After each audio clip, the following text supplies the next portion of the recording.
फुलावा लोढ़त सीताराम जी के देखलियो सुरती पागली लोहाय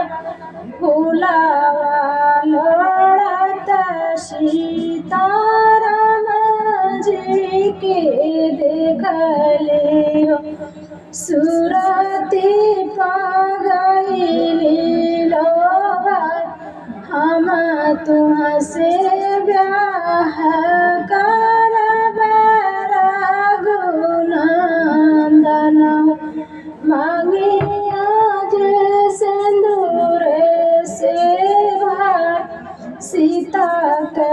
बचनी सुनी बोला श्री रामचंद्र सुना सीता राज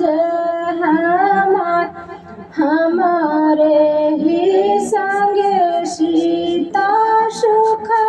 नहीं पाई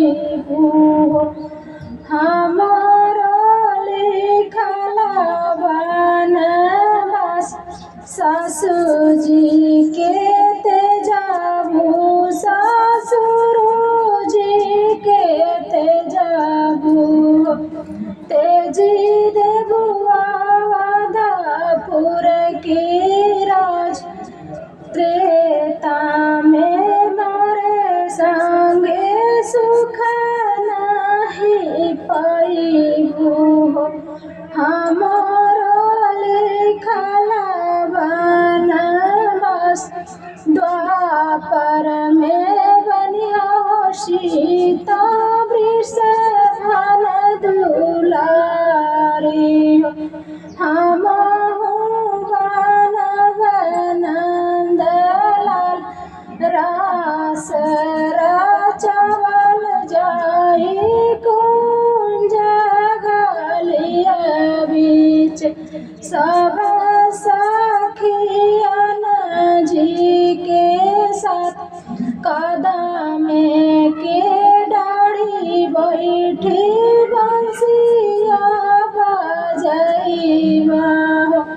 चिरवा चोराइब हम तुहार मुरली के तनवा तुहा के नचाइब डाली गले बहिया तुहार राधा कृष्ण जोड़िया मोरे रही मोरी सीता हम